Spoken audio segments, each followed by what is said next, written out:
کالو کوا اور ٹنٹنی چڑیا ایک دوسرے کے پڑوسی تھے۔ ٹنٹنی چڑیا ایک بہت ہی محنتی چڑیا تھی۔ اس کے پاس اپنا ایک پیارا سا کھیت تھا جس میں وہ ہر قسم کی فصل کی کھیتی کیا کرتی تھی۔ دوسری طرف کالو کوے کے پاس نہ تو کوئی کھیت تھا اور نہ ہی وہ کوئی کام کیا کرتا تھا، لیکن وہ ٹنٹنی چڑیا سے ہمیشہ جلا کرتا تھا۔ ایک دن جب وہ گھر میں اکیلا بیٹھا تھا تب وہ خود سے کہنے لگا، ٹنٹنی کے پاس کھیتی کے لیے اتنی ساری زمین ہے اور میرے پاس کچھ بھی نہیں۔ میرے پاس بھی کوئی زمین ہونی چاہیے تاکہ میں اس پہ کھیتی کر سکوں۔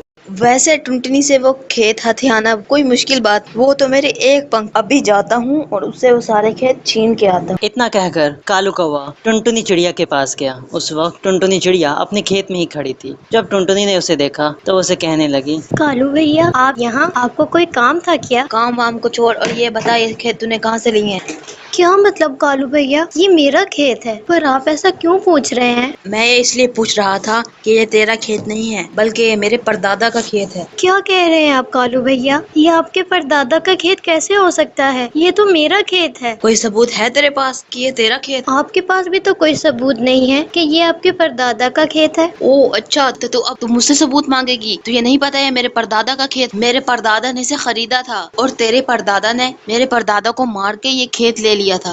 رات کو ہی میرے پردادا میرے خواب میں انہوں نے مجھے یہ ساری بات بتائی۔ ٹنٹنی اس حساب سے تو یہ کھیت میرا ہوا۔ تم لوگوں نے ہمارا کھیت برسوں سے چرا رکھا ہے۔ چل اب نکل جا میرے کھیت سے۔ کالو بھیا یہ میرا کھیت ہے، آپ ایسا کیوں کہہ رہے ہیں؟ آپ چلے جاؤ یہاں سے، مجھے نہ تنگ کرو ورنہ میں پولیس کو بلا لوں گی۔ اچھا، ایک تو چوری اوپر سے سینہ زوری، ایک تو نے میرے پردادا کا کھیت چڑایا ہے اور اوپر سے تو مجھے پولیس کی دھمکی دیتی ہے۔ رک میں ابھی تیری خبر لیتا ہوں۔ یہ کہہ کر کالو کوے نے وہاں سے ایک موٹا سا ڈنڈا اٹھایا اور ٹنٹنی کو پیٹنے لگا۔ اس طرح کالو کوے نے مار مار کر ٹنٹنی کو وہاں سے بھگا دیا۔ ٹنٹنی جا کر ایک درخت پر بیٹھی اور روتے ہوئے خود سے کہنے لگی، کالو بھیا آپ نے میرے ساتھ ایسا کیوں کیا؟ کالو بھیا میں جانتی ہوں کہ آپ نے مجھ سے جھوٹ بولا ہے، پر میں تو اتنی کمزور ہوں کہ آپ کو کچھ کہہ بھی نہیں سکتی۔ وہ کالو تو پورے جنگل کا گنڈا ہے، اگر میں پولیس کو بھی لے جاؤں تو کچھ نہیں ہو سکتا۔ اب مجھے میرا کھیت واپس نہیں مل سکتا، پر میں کیا کروں گی؟ اس کھیت کے سوا تو میرے پاس کچھ بھی نہیں ہے۔ اگر وہ کھیت میرے پاس نہ آیا تو میں کیسے کمائی کروں گی؟ اور اوپر سے اس نے تو میرا گھر بھی چھین لیا، اور اگر میں واپس گئی تو وہ مجھے اور مارے گا۔ اب میں کیا کروں؟ ایسا کہہ کر ٹنٹنی رونے لگ۔ وہ نہیں جانتی تھی کہ اب کیا کیا جائے، کیونکہ وہ جانتی تھی کہ کالو کوا اس جنگل کا بہت بڑا گنڈا ہے۔ پولیس بھی اس کے سامنے کچھ نہیں کر سکتی تھی۔ ٹنٹنی بیچاری مجبور تھی، آخر وہ کیا کرتی۔ اچانک اسے ایک آواز آئی، رو مت پیاری چڑیا، چڑیا ارے یہ آواز کہاں سے آئی؟ کون بول رہا ہے یہاں پہ؟ پیاری چڑیا، پیاری چڑیا، یہ میں ہوں، یہ میں وہ درخت جس پر تم اس وقت بیٹھی ہوئی ہو۔ ٹنٹنی چڑیا نیچے آئی۔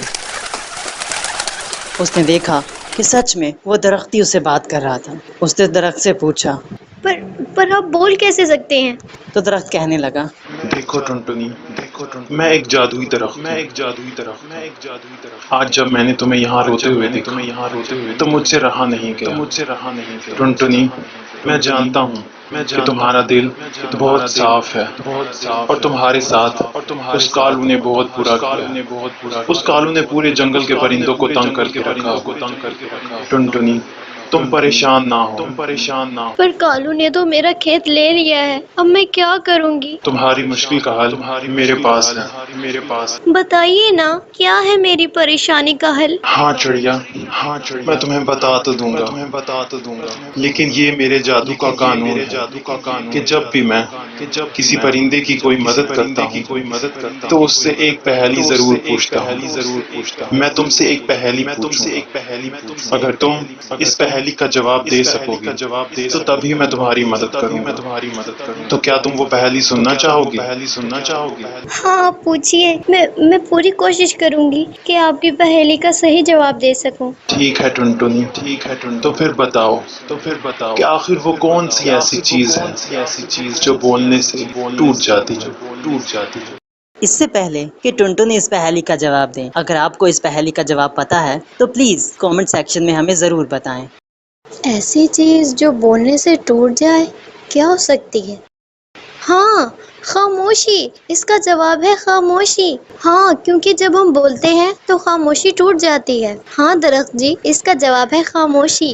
ٹنٹنی کا جواب سن کر وہ درخت بہت خوش ہوا اور کہنے لگا، واہ ٹنٹنی، مان گیا میں تمہاری ذہانت کو، تم نے یہ امتحان پاس کر دیا، اب میں تمہیں کچھ جادوئی انڈے دوں گا، اور یہاں پاس ہی جو خالی زمین پڑی ہے ادھر تم یہ انڈے اگا دینا۔ ان انڈوں کو کسی بیج کی طرح سمجھ ان کی کھیتی کرو، انہیں پانی دو اور ان کی دیکھ بھال کرو، اور کچھ مہینے تک جب تمہاری کھیتی پک کر تیار ہو جائے گی تو یہ انڈوں کی کھیتی ہوگی، پھر تم ان انڈوں کو بیچ سکتی ہو اور ڈھیر سارے پیسے کما سکتی ہو۔ پر انڈوں سے تو بچے نکلتے ہیں، میں ایسا ظلم کیسے کر سکتی ہوں؟ واہ ٹنٹنی، تمہارا دل بہت صاف ہے۔ ہاں، انڈوں میں سے بچے نکلتے ہیں، پر شاید تم نے میری بات کو غور سے نہیں سنا۔ یہ کوئی معمولی انڈے نہیں بلکہ جادوئی انڈے ہیں، اور ان میں سے بچے نہیں بن سکتے۔